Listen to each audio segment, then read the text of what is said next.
Standard Time.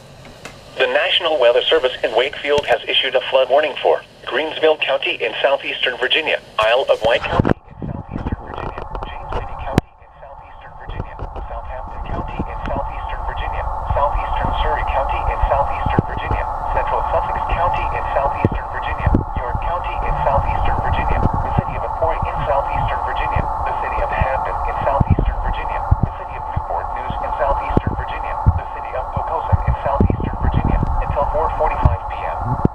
At 10:52 a.m. Eastern Standard Time, local law enforcement reported road closures throughout Isle of Wight County. In addition, flooding is already occurring across other parts of the Warren area.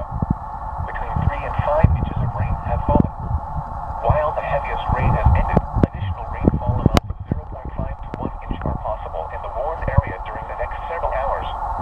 Some locations that will experience flooding include Newport News, Hampton, Franklin, Smithfield, Emporia, Portland, Wakefield, Boykins, Surrey, Christopher Newport University, Patrick Henry Field, Virginia Institute for Marine Sciences, Gloucester Point, Seaford, Langley Air Force Base, Dahlia, Hampton University, Isle of Wight, Southampton, and Ivor.